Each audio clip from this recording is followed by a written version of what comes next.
La population de la commune d'Amboutch-Manzac est descendue dans la rue. Elle s'insurge contre l'interdiction de faire des briques, la vente de terrain à une entreprise privée, ainsi que le dépôt d'ordures dans cette commune.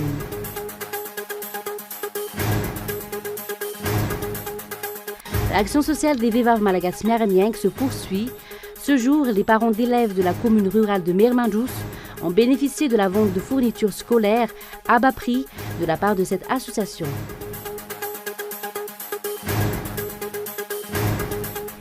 Et enfin, à peine 2 semaines après Irma, la Guadeloupe et la Martinique sont à nouveau menacées par le passage de l'ouragan Maria. Les îles des Antilles ont été placées en alerte violette, soit le plus haut niveau d'alerte.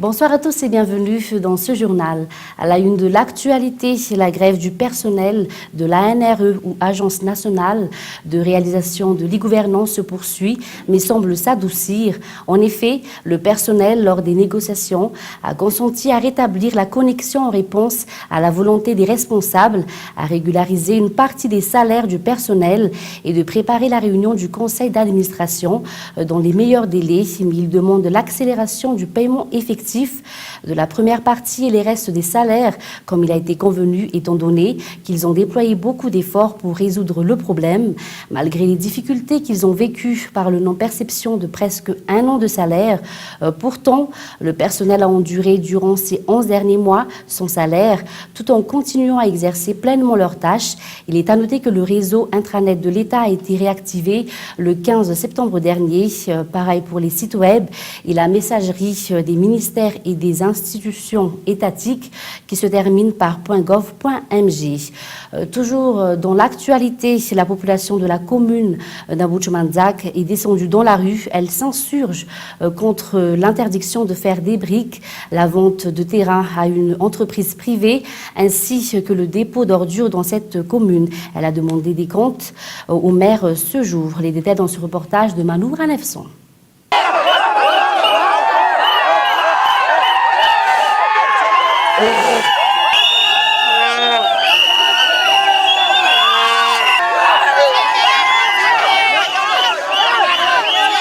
Tôt ce matin, une partie de la population de la commune d'Amboutch-Manzac est descendue dans la rue.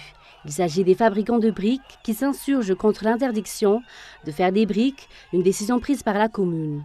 En essayant de joindre les bureaux de la commune, ils se sont heurtés aux forces de l'ordre.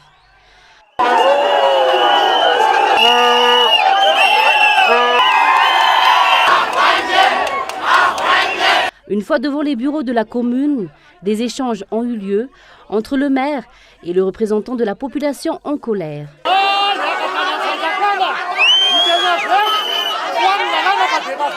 Outré la décision d'interdire la fabrication de briques, la population d'Amboutch-Manzac a soulevé d'autres griefs.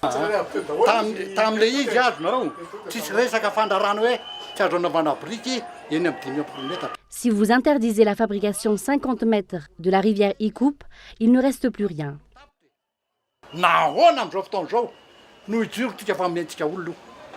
La population d'Amboutch-Manzac exige également l'interdiction aux camions de plus de 32 tonnes de ne pas passer par un pont qui risque de s'écrouler.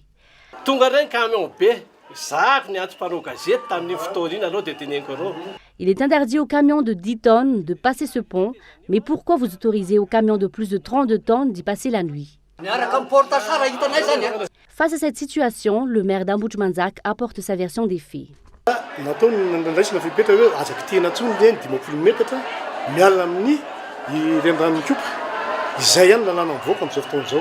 Nous avons interdit de faire des briques 50 mètres des rives d'Icoupe. C'est le ministère et l'APIPA qui ont pris cette décision. Et puis, il y a une société qui compte construire des infrastructures dans la commune. La commune ne vend pas ses terrains.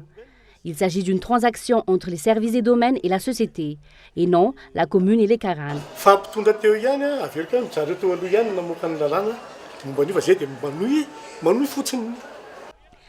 Après les négociations, il a été décidé de suspendre l'interdiction de fabriquer des briques le long de la rivière. Mais des négociations en haut lieu auront lieu afin de régulariser cette situation. Également, dans l'actualité, les éléments des forces de l'ordre doivent se rapprocher de la population face à l'insécurité grandissante, a soutenu les députés élus à Arivoumam 2, Rodin Rakoutmam Manzak. Le nombre des forces de l'ordre ne cesse de croître chaque année, alors que parallèlement, l'insécurité ne cesse de prendre de l'ampleur. Muramanch. L'insécurité dans la grande île atteint une proportion alarmante actuellement. Les personnes et leurs biens ne sont plus en sécurité en milieu urbain, c'est encore pire en milieu rural où les bandits dictent leurs lois et défient les forces de l'ordre. Pour le député élu à Arivoumam, il est impératif que les éléments des forces de l'ordre se rapprochent de la population. Nous avons une armée. Quelle est son utilité? Il faut leur faire travailler, les envoyer en brousse. À quoi ils servent un Tanarive? Ils ne font que rester dans leur camp. Ils vont au travail le matin et rentrent le soir. Pourquoi ne pas leur faire travailler sur le terrain, protéger les personnes et leurs biens? L'application de la loi à l'encontre des auteurs des infractions pose également des problèmes, ce qui aggrave l'insécurité. Lors du lancement officiel du RSS ou réforme du secteur sécurité, le président de la République a affirmé qu'il est impératif d'accroître l'effectif des forces de l'ordre. Mais est-ce une solution pérenne? Et puis l'action sociale des Vivav Malagas Meramieng se poursuit ce jour. Les parents d'élèves de la commune de Mirmandous ont bénéficié de la vente de fournitures scolaires à bas prix de la part de cette association. Unnasen.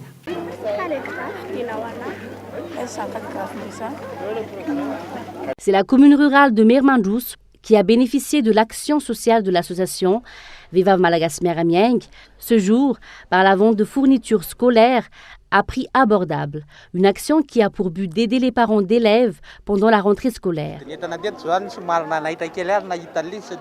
Nous sommes étonnés du prix des fournitures. C'est le même que chez les grossistes à Antananarivo. C'est pourquoi j'en ai vite acheté.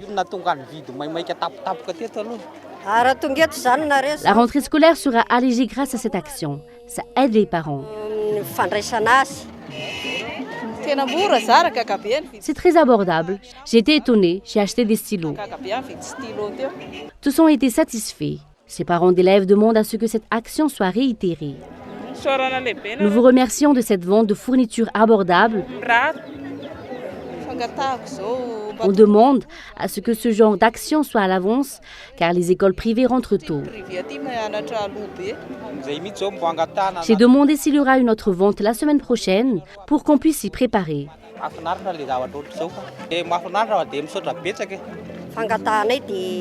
Je demande à ce que cette action poursuive jusqu'à la rentrée des classes. Nous apprécions les actions du Vivav Malagas Meramieng pour cette vente de fournitures scolaires à bas prix dans la commune de Mirmandous. Beaucoup de parents d'élèves ont acheté. Mais outre la vente de fournitures scolaires, nous demandons aussi une vente de semences puisque nous sommes dans une commune rurale. Les charges des parents d'élèves sont allégées en période difficile qu'est la rentrée scolaire.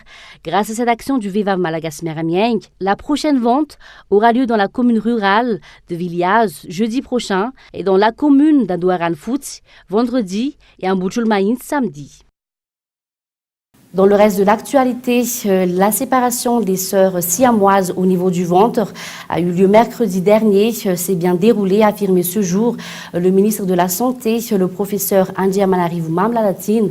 L'opération était compliquée, mais au final, tout s'est bien déroulé. Le ministre de la Santé a affirmé que même si cette opération était compliquée, de nombreuses opérations encore plus compliquées ont lieu au sein de la GRA, notamment au service de la pédiatrie, pour assurer les usagers du service public de la santé. Écoutez les explications du ministre de la Santé. Donc, par la grâce de Dieu, tout s'est bien déroulé. Et il y avait un problème au niveau du pas parce que le foie était vraiment uni. Il avait un problème au niveau des côtes, au niveau du diaphragme également. Mais l'équipe s'est bien préparée avant l'intervention et on a bien maîtrisé tous les problèmes pendant l'intervention. Passons maintenant à l'actualité internationale. À peine 2 semaines après Irma, la Guadeloupe et la Martinique sont à nouveau menacées par le passage de l'ouragan Maria. Les îles des Antilles ont été déplacées en alerte violette, soit le plus haut niveau d'alerte. Les détails dans ce reportage de France 24. Les Antilles françaises, à nouveau menacées. L'ouragan Maria doit balayer la Guadeloupe dès ce lundi soir. Classé catégorie 1 sur une échelle de 5, il pourrait se renforcer à l'approche des terres selon Météo France.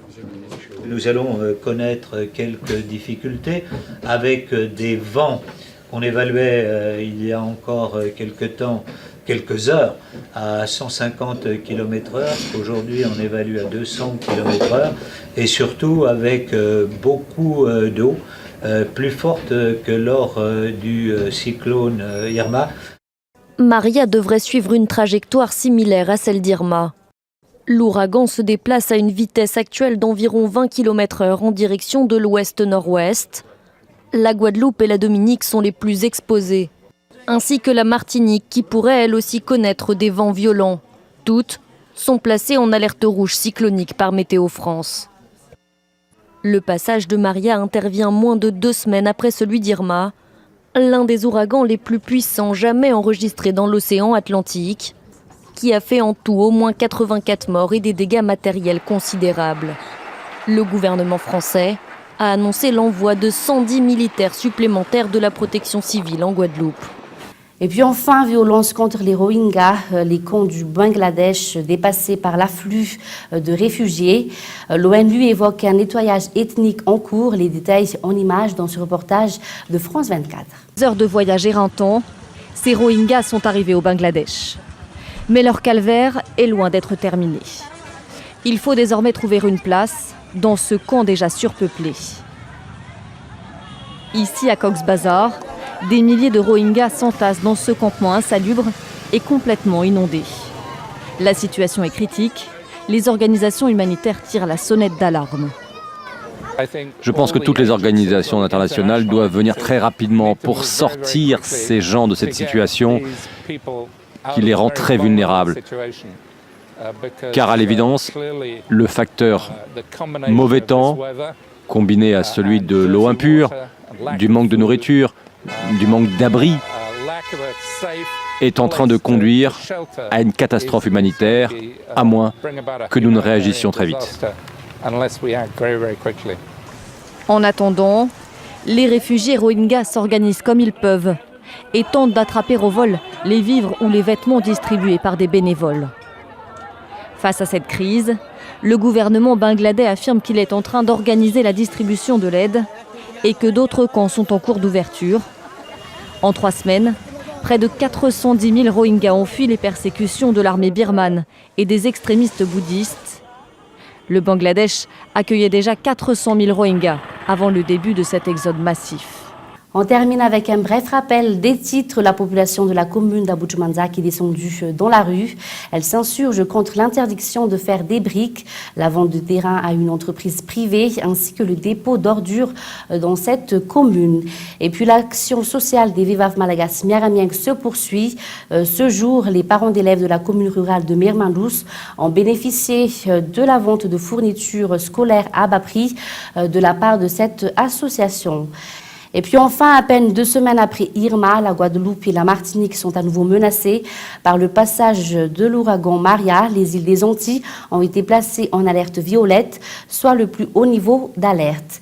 Et c'est la fin de ce journal. Merci de votre fidélité. Bonne soirée à tous sur Cool TV et au revoir.